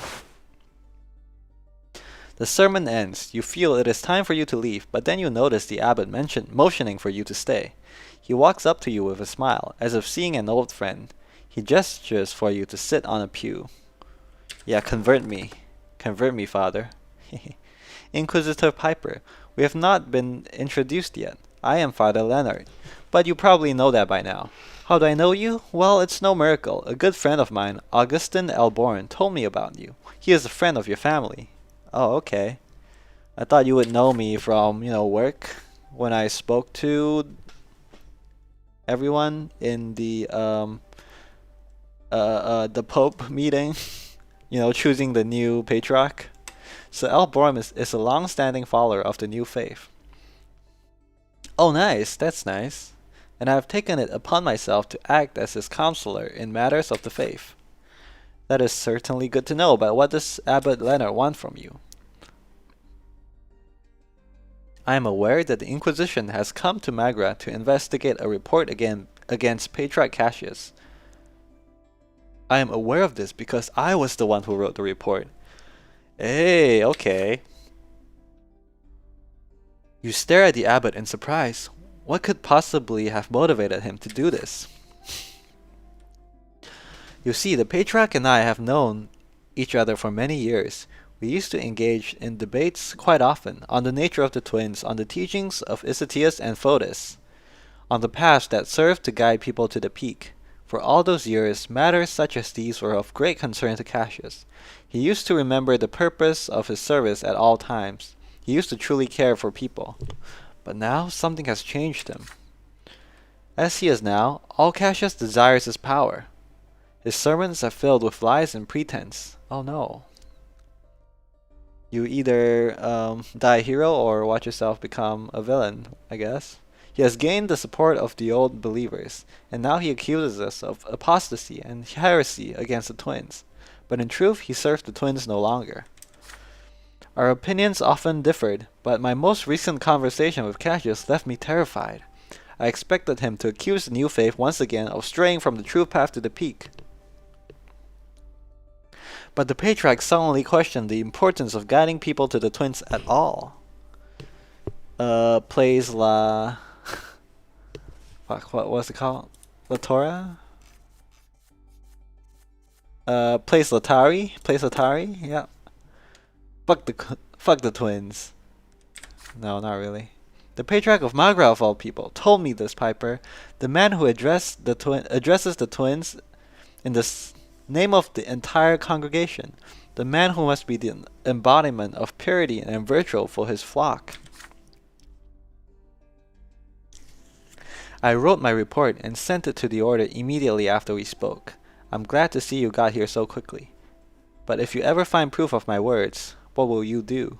What awaits Magra if the sacred tribunal of the Inquisition condemns Cassius? You may have noticed the delicate situation in our province by now. Magra is the birthplace of the new faith, and many worshippers have been eager to teach the teachings of Fotis to heart. Take the teachings of Fotis to heart. And yet the priests in Magra remain deeply bound by old traditions. Can you imagine the chasm of misunderstanding that now separates the clergy from their flock? And yet, should Patriarch Cassius be cast out of the faith, the conclave will most likely elect another ardent old believer in his place. The gulf between the clergy and the fold, the old faith and the present day, it will only grow deeper. In my opinion, however, that there is another way out, which is why I must beg for your aid. Oh, I can change everything. Tell me, if you may, what is the foundation of every faith and belief? It's not books, or rituals, or temples. It's people. Our church has forgotten this. but it is the people who must choose the guide they will follow to the shining pillar. Makes sense to me. I know you came to Anazot to weed out heretics and apostates, but I'm begging you, please do not judge in haste. For the fear of punishment paralyzes those who are on the way to the new faith. Please allow them to seek answers on their own. They might stumble along the way, but this is the price we must pay to blaze our own trail. And when all is said and done, the new faith will be our salvation, for Magra, for the Empire, and for every person who lives within it. Wait, I can point out flaws of the new faith. Actually, I can. Because I didn't side with the old faith earlier, but that's not something I would pick anyway. Okay. I could promise to help him, or I could refuse. Of course I promised to help him. But maybe if I promised him something, then I'll have to do it later on. But I'm happy to help him out. I'm a new faith stan, so yeah, I'll help you out. Easiest choice I've ever made in this game, to be honest. You see a kernel of truth in Father Leonard's words. If you grant people the opportunity to seek the peak of the pillar on their own, they will be able to form a new church and find new faith in the twins. And this new faith will not be imposed upon them, but will come from their own hearts. Yeah, isn't that even better? If you believe willingly from your own hearts. It's like, when you it's like that saying, right? The blood runs thicker than water or whatever. But it's actually meant to say that the bonds that you pick is stronger than the bonds you are born with. Because the fact that you had a choice and you chose to associate with those people, or with the faith, makes your conviction stronger, I think. Makes it more important to you than if it was just shoved down your throat. You promise to show mercy to those who seek their young to own path to the elder and the younger. You promise to help the new faith grow stronger and find answers where the old faith could not. When it comes to electing a new patriarch, it must be done by the people and not the clergy, who are entrenched in antiquated, outdated tradition. Okay? Father Leonard smiles and offers you his hand. Thank you, brother. May the truth reveal itself to you. May it fill you. Hey, let's go. +4, baby! Promise is made. Promise the abbot that you would defend the new faith. Okay? You look at him intently. After a long pause, you tell him that the truth is to follow the path of the twins with a pure purpose and open heart. They need nothing more, and neither do you. Hell yeah, I'm all about that religious tolerance.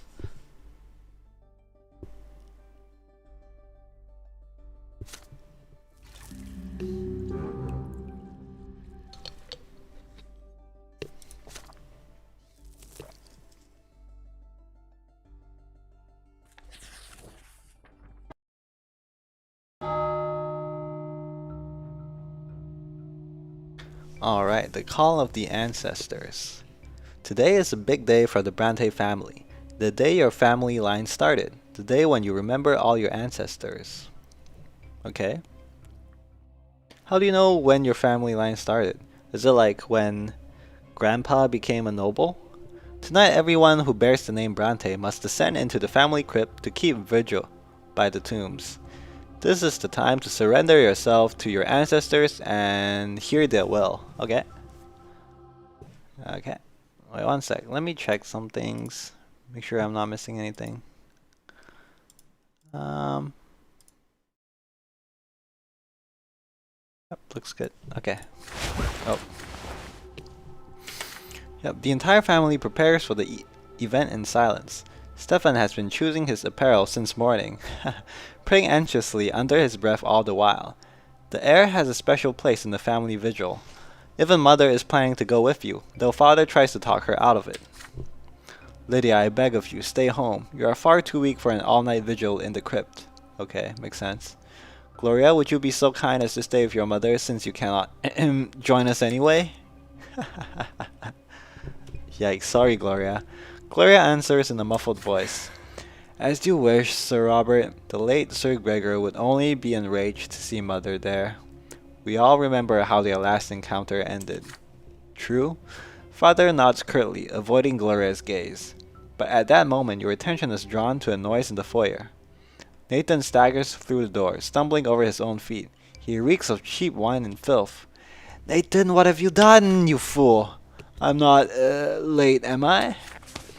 Everyone gazes at him in consternation. Nathan almost falls into Mother's and Gloria's arms. Distressed, they fuss over him. Nathan eyes his younger brother coldly. Stefan eyes his younger brother coldly. I expected nothing more of you, Nathan. Why even speak of duty to your family when you can't even manage to live by the commoner's lot? Go lie down in the pantry and stay out of our sight. Father, Piper, it's time. Let's go. Yeah, whose lot is it to drink and have fun?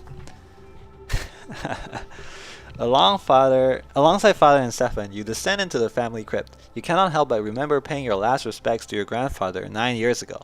Has it been 9 years already? Wow. You light the lamps. Dim, eerie flames illuminate the shrine. In the middle of it stands a magnificent stone tomb containing the long-decayed remains of Gregor Brante. You take your places around the crypt and kneel. The all-night vigil has begun. Boring. Can I get a phone up in here? They get a Wi-Fi in this crypt? Play some Angry Birds? At first, your ancestors remain silent. Each of you is left with your own thoughts. Then a low murmur passes around you. The shadows in the corners of the room deepen.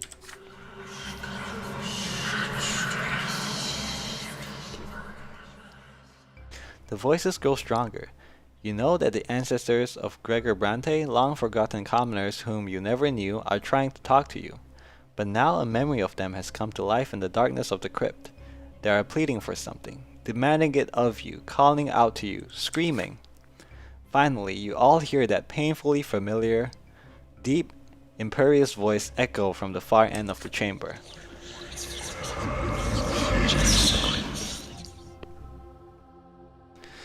It's Gregor, it's Grandpa. It's been a long time since I've seen you all.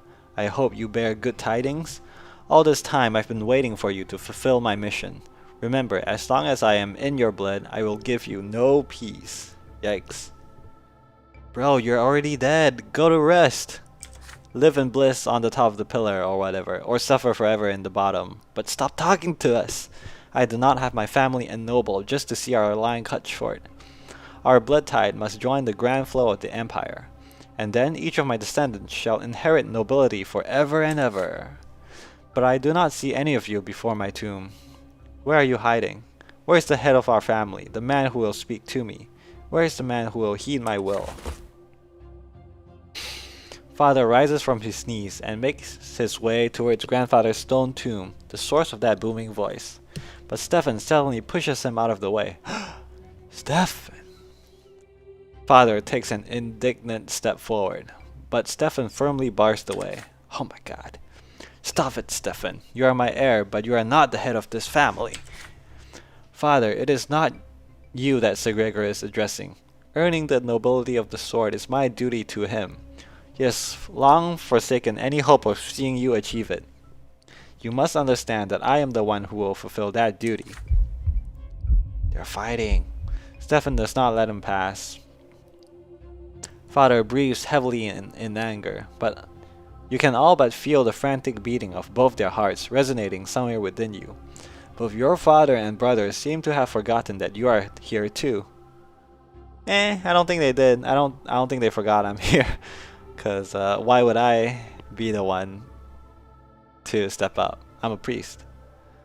Even the restless voice of your ancestors have grown hushed, waiting for the outcome of this confrontation.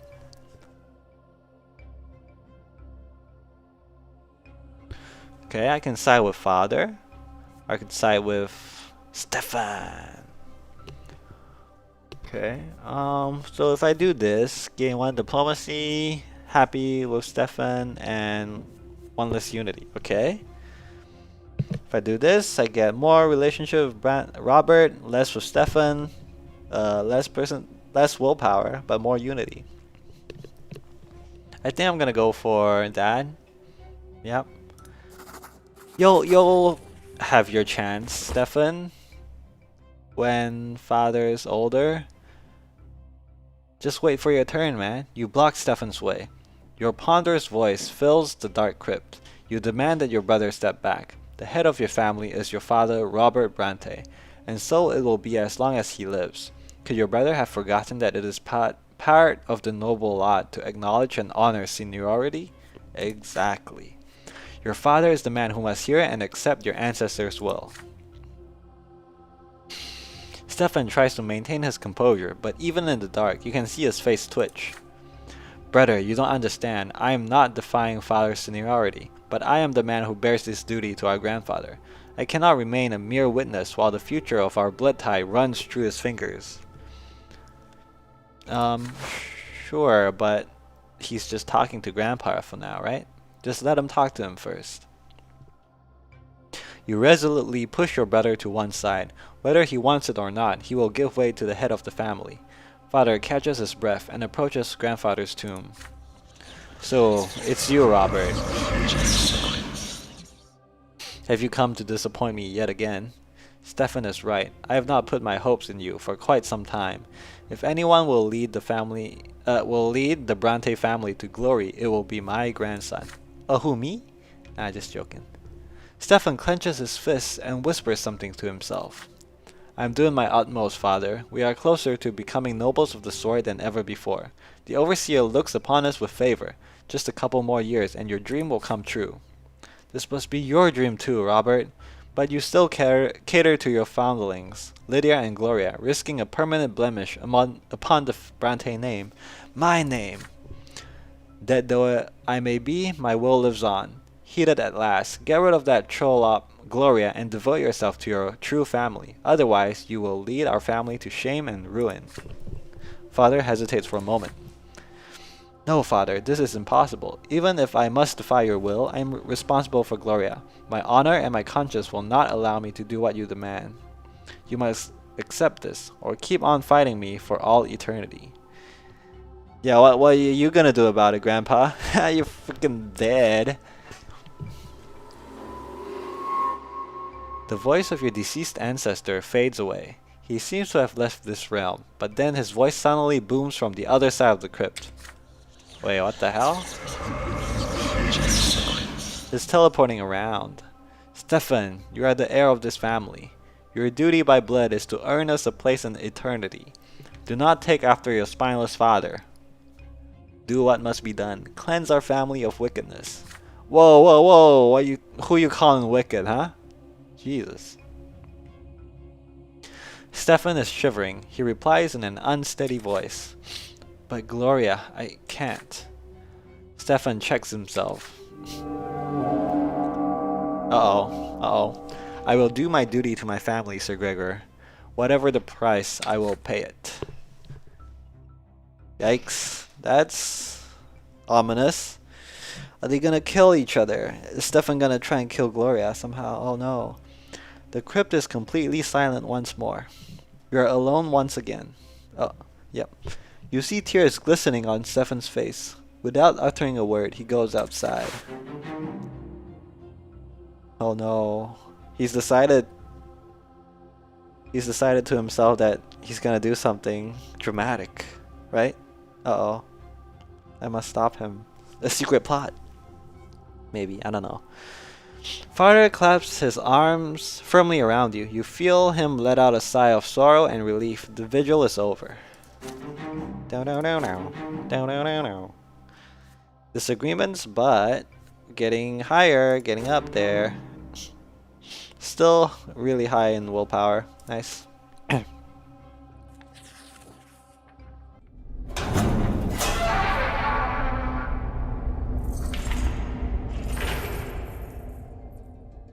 Okay.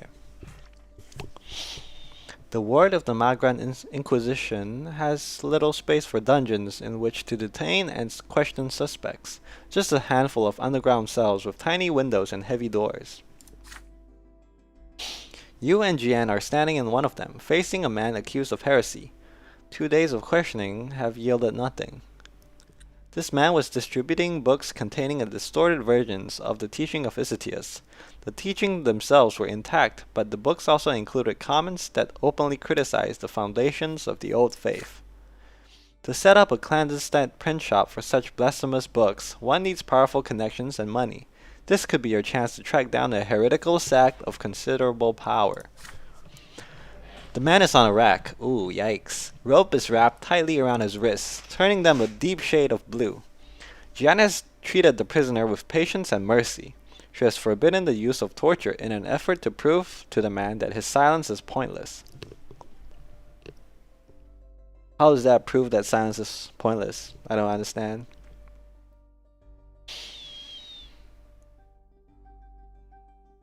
Okay. I don't know, the fact that he's on a rack and roped up, he doesn't have circulation on his hands anymore. I would call that pretty torturous treatment, to be honest. But whatever. Oh no, Ulrich's here. You hear footsteps coming down the stairs. Inquisitor Ulrich enters the room. He has refrained from interfering in your investigation for 2 days, but it seems his patience is at an end. You and Jian welcome your mentor. With a curt nod, he walks past you and examines the man upon the rack. Slowly, he shakes his head. I see you are in need of my aid and guidance. Remove him from the rack and put him in a chair. Okay, we're playing good priest, bad priest, maybe. I'll be the good priest, okay? Father Ulrich, you beat the shit out of him. All right. You humbly do as he says, while Ulrich takes great care in selecting the proper tool for what is to come. Uh-oh. When the man is finally seated, the Inquisitor steps closer. Holy shit. That sound. Sharp steel flashes, and the severed tip of the man's pinky falls to the floor. Ooh. The man lets loose a blood-curdling scream. Alright, it's only a pinky for now. Father Ulrich severs the finger down to the knuckle. Ooh, that's... Yep, yikes. Well, where's the print shop? Where's Joker? Where is he? The man shrieks and curses at him. Uh-oh. Father Ulrich walks around the chair. The prisoner's eyes bulge in terror. The Inquisitor removes the man's ear with a precise cut. Damn, is this guy a surgeon as well? The prisoner howls in pain, shivering, convulsing. Blood streams down his neck, forming a dark brown stain on his plain shirt.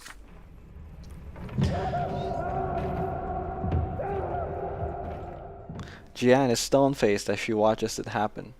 Ulrich is utterly dispassionate, every bit as calm and calculating as before. This matter of corporal punishment is an everyday occurrence for him. Ooh. The Inquisitor continues the torture, repeating the same question over and over again in the same tranquil voice. The prisoner will not stop convulsing, but he says nothing. Holy shit. This guy is hardcore, oh my god. 10 finger joints now lie scattered across the floor of the room. Bro, 10. He did all 10, Jesus. Like, if 1 or 2 did not get him to talk, I don't think doing 10 would be the deciding factor, you know? Jesus. Streams of blood trickle down the stone slabs. Ulrich reaches for a hammer. Oh no. Finger bones are brittle. There is a crack, then a scream, then sobbing. The knees are next. The prisoner will not stop screaming. Between the howling and the tears, his lips are unsealed at last. He begs for you to stop. He will tell you everything. We did it. Yay. Yay. The print shop is in Solmina, a small mining town in eastern Magra. The prisoner tells you exactly where it is hidden. Jian writes it down. Father Ulrich walks over to a wash basin. He pours some water on his blood-stained hands, then carefully wipes them dry. He glares at you and Jian. Never pity a heretic. They deserve neither compassion nor your mercy. Sister Jian, finish him off. A lesser death is fitting punishment for his crimes. Oh, okay. Like, couldn't he kill himself? I wonder. If he's being tortured, like, can't he, like, bite his own tongue off or something? And then respawn, get a free respawn at his own house or something? How does that work? Father Ulrich, forgive me for my impudence, but this man's fate must be determined by a tribunal.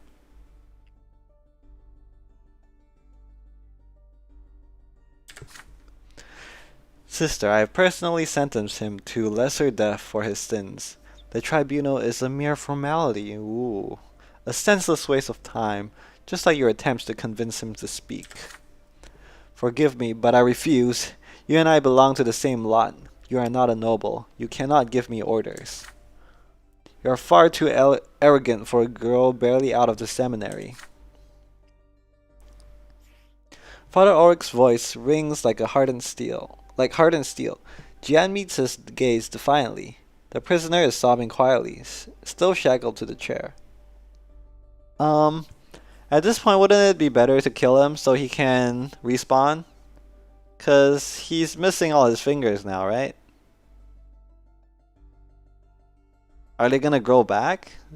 How the hell does that work? Okay, I can kill him, or I can, oh, man. I should try not to burn my relationship with Jian, I think.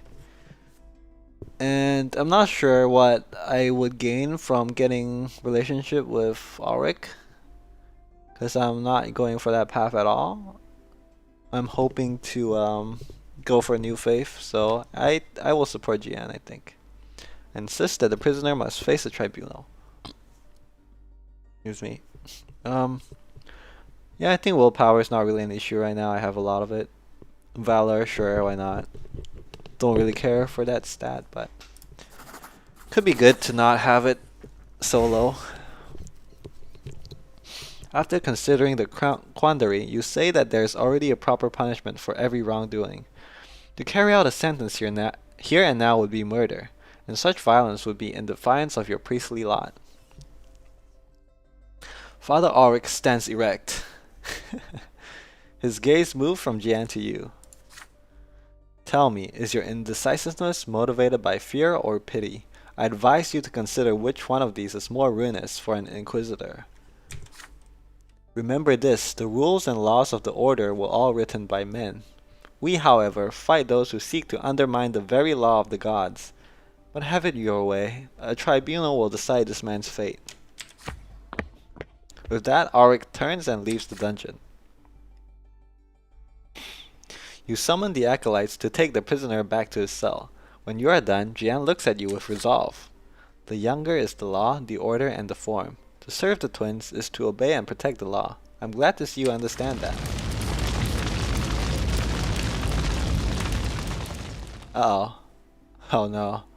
2 days later, the prisoner is burned at the stake. Father Ulrich insisted that the heretic be sentenced to true death. Jian attempts to appeal the sentence, but the Inquisition tribunal stood with Ulrich. Oh no! He freaking died for real! Maybe if we just killed him, he wouldn't have died a true death. Damn it, should have killed him, man. You watch the execution take place in the yard of the Inquisition ward. The prisoner's howling under torture seems quiet compared to his screams of agony as he is consumed by the flames. You cannot look away from his burning body. His death comes slowly. Killing him yourself 2 days ago would have been a mercy. It's true. Damn it, Jian. I did this for you. I did this because you thought it was right. Okay, Jian. Grr. Alright. Alright. It's think I'll do one more story and then swap to another game, I think. Yeah, I want to play some more Spelunky today. And it's been about 2 hours. So I'll do one more story of Brante and then swap. Just a few days into the year, Mayor Egmont, chairman of the Lesser Quorum and owner of several silver mines, made a speech that caused quite a stir in the province. Though a commoner, Egmont had the gall to demand that the Magran authorities both enforce and obey imperial law.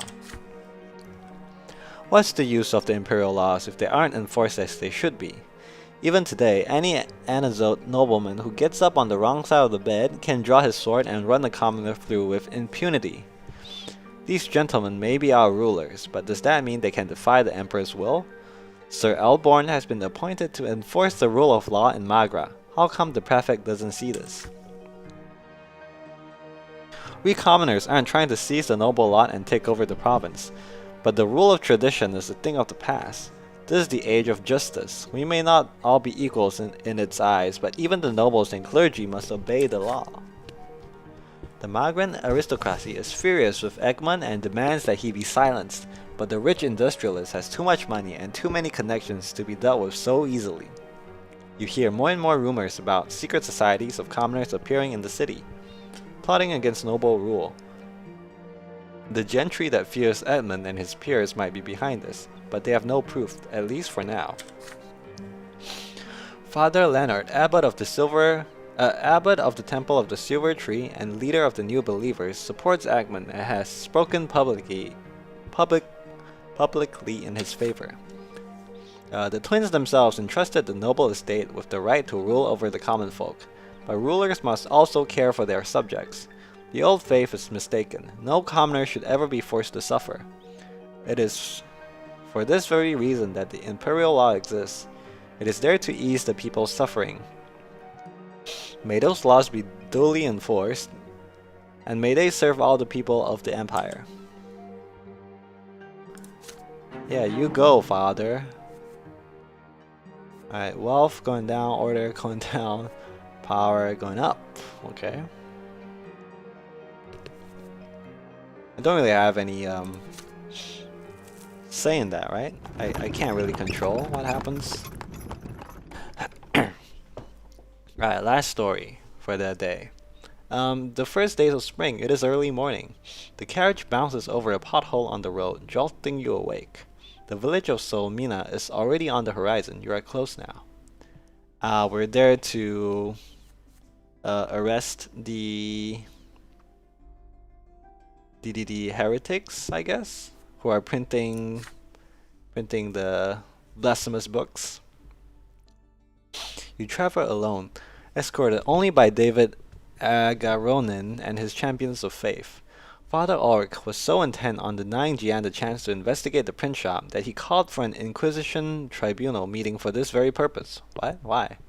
Your mentor thought you better prepared for the journey to Solmina, and the other inquisitors stood by him. Still don't understand why they like me so much. I didn't even want this job. Furious as she was, Jian had no choice but to accept the tribunal's decision. She saw you off before your departure. Not one for affectionate farewells, she gave you a stern admonition instead. Remember, only the clergy may preach and interpret the words of Isatius. Such is our lot and the burden of the priestly estate. We are the ones who are educated and trained to guide laymen to the righteous path.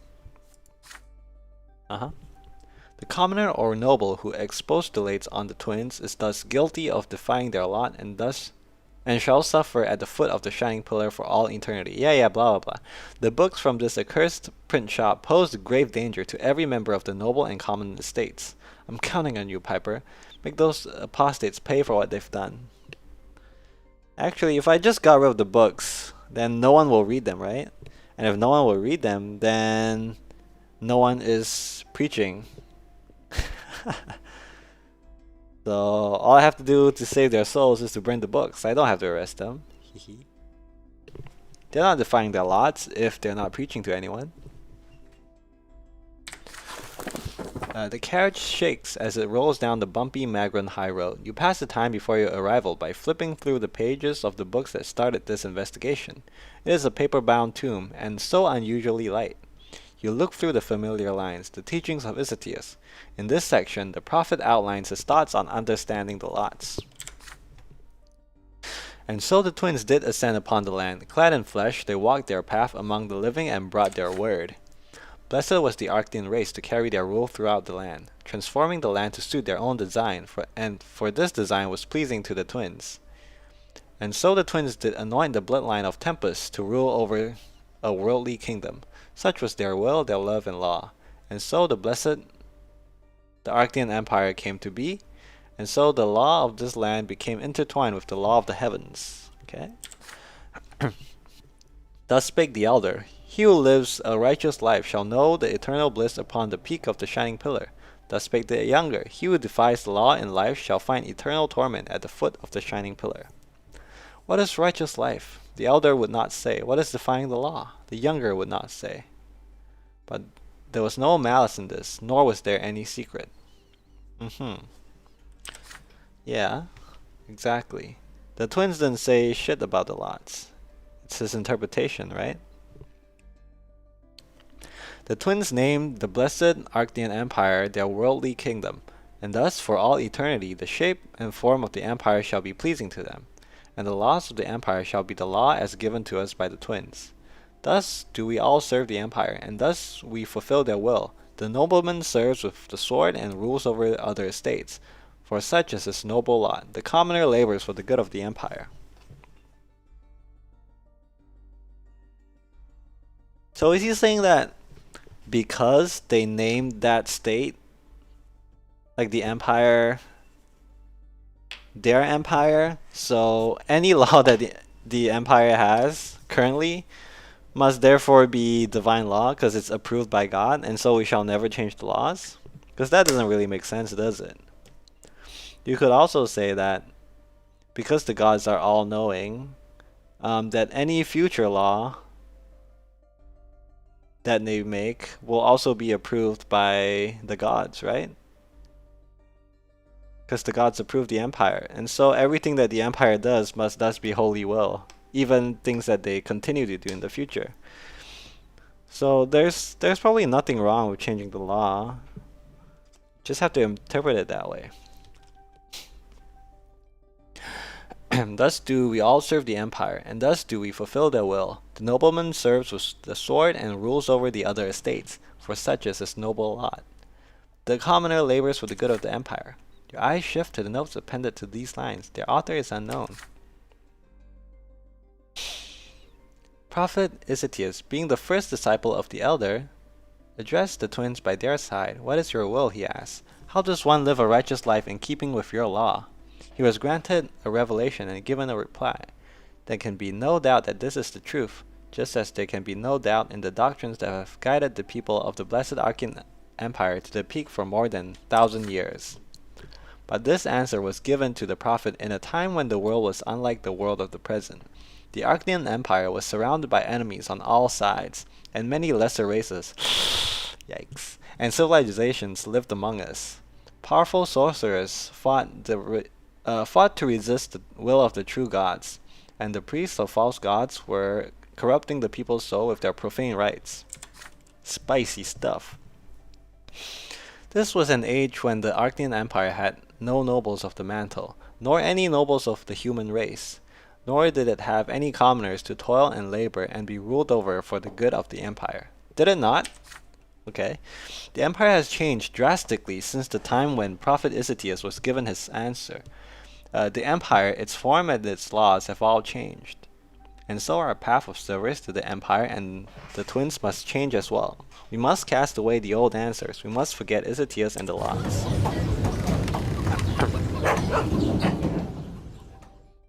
The carriage comes to a halt. It is time to put the book away. You have reached the village. The locals are ready for your arrival. There are no women or children outside, only men. They casually lean on pitchforks and scythes as though they have just happened to have them on hand. The miners remain close to their pickaxes and sledgehammers. They eye you with suspicion, waiting for you to act, and so you speak to them loudly. There's a print shop in this village.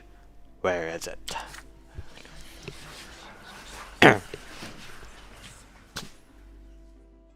The villagers do not answer. They only clutch harder at their mattocks and staves. Some of them reach for rocks. High tension situation. The peasants surround you on all sides. The champions of faith, in turn, reach for their swords. Captain Agaronim is ready to give the order to attack at the slightest provocation. Oh! It's him! And then you spot a figure up on the hill. A man with a staff, dressed in white. Gandalf? It is Father Leonard, abbot of the temple by the silver tree. He waves to you and walks down the hill. The crowd parts before him. Oh my god. Brothers and sisters, have no fear. I am sure our guests from the Order of the Inquisition have come here with no ill intent. Hey, I know that. I know him. He's my boy. Please, good Inquisitors, leave these people be. They were just trying to protect me. They don't realize that the twins' protection is the only shield I need. Aha. Come with me, my friends. I will show you what you seek. He guides you to a large house up on the hill. Inside are several printing presses. Young people dressed in white are attending to them, printing new pages, sorting them, and binding them into books. Yeah. So the guy that we executed and tortured wasn't even doing anything that bad. He wasn't even preaching that we should, defy the gods or whatever. He was just preaching the new faith, right? Not even preaching, he was just spreading books about the new faith. It's weird, man. It's weird that the Inquisition would completely persecute and execute people who sell this stuff, but then they kind of tolerate the leaders of the new faith. Maybe not tolerate it, but they have no means to block them at all, right?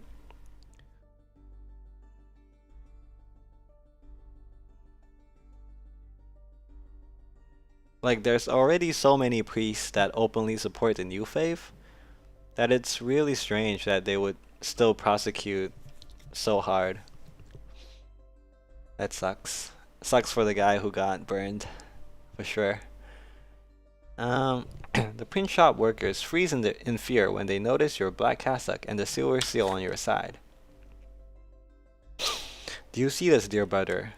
These are all books that teach the new faith. There's neither heresy nor apostasy here.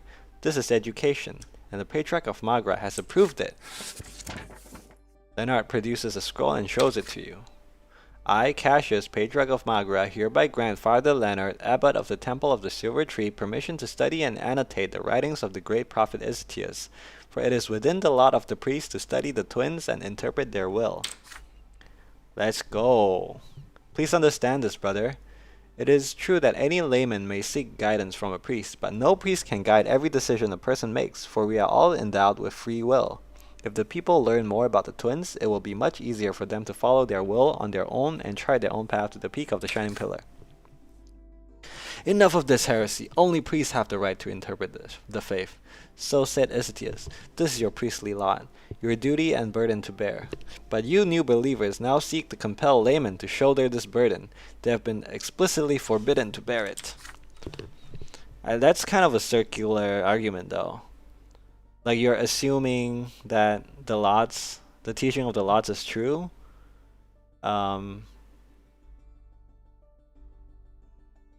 So that you must follow the teaching of the lots. You're just leading people straight to torment at the foot of the pillar, and you're saying this is how it's all supposed to be.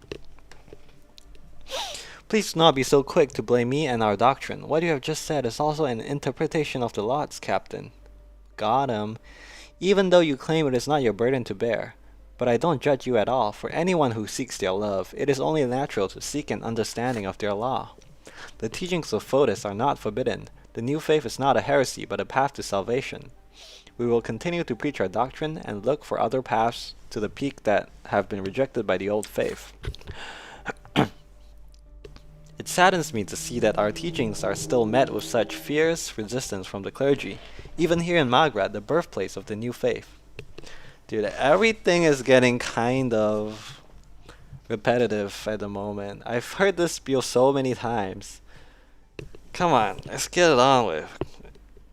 I mean, it's interesting. It's interesting lore and interesting philosophy, but I've heard it so many times by now. Even when the patriarchs of Archnia and Estina have acknowledged the truth of the new faith and preach its doctrine themselves. Captain Garonim's brow furrows. He looks at you. It is your lot to judge matters of the faith. You are the one who has to decide. Let's go. Okay.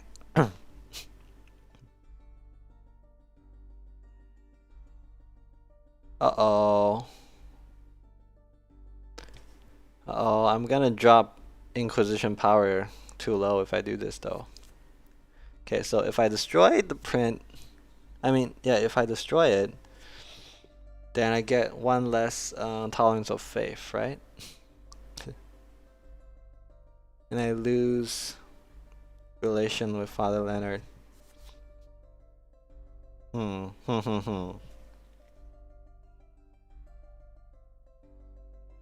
Oof, this is rough.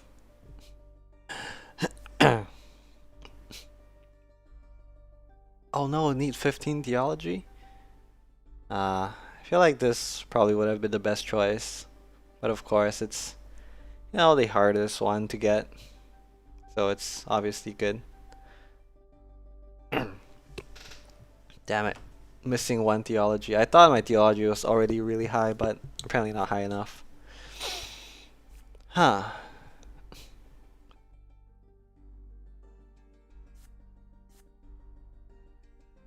Well, you know what? For this case, I think I will have to just go with my heart.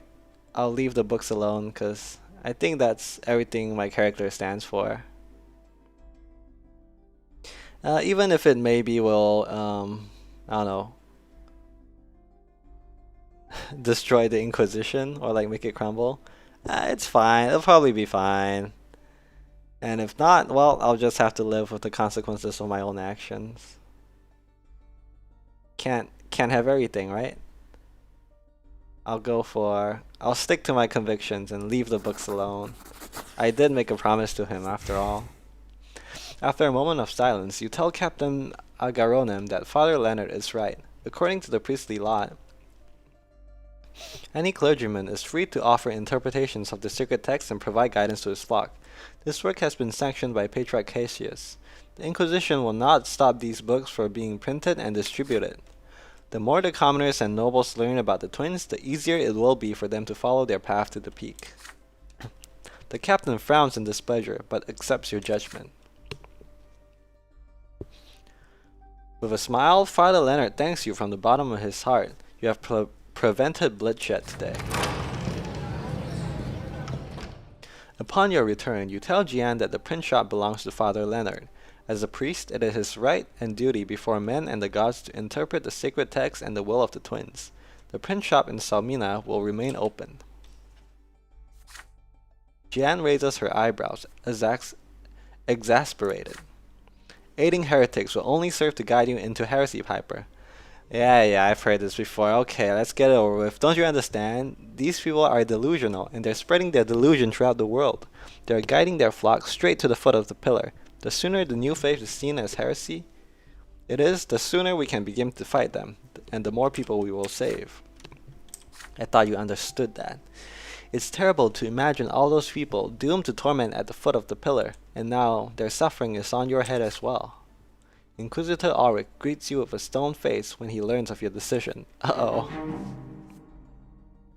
Those who show pity for heretics may one day become heretics themselves. You had best not show any indulgence to new believers in the future, Brother Piper.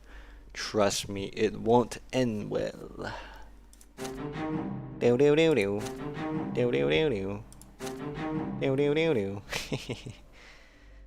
Okay. Yeah, Fall of the Old Faith. Let's go. Okay. Alright, I think with that, I'm going to end the stream.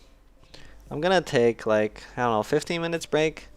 And then I'll start streaming again. But I'll play Spelunky then. Alright? But yeah, that's it for Sir Brante today. Thanks for watching. Definitely going high up into Tolerance of Faiths and very low in Inquisition power. I think the next story is going to activate. It's gonna be Fall of the Inquisition or something. Yeah. Uh-oh. Well, well, well. If it isn't the consequences of my own actions. Alright. Alright. Good night, Dupree. Thanks for watching. Thanks for stopping by again. Alright, quit to main menu. Okay, bye-bye. You have a nice day too.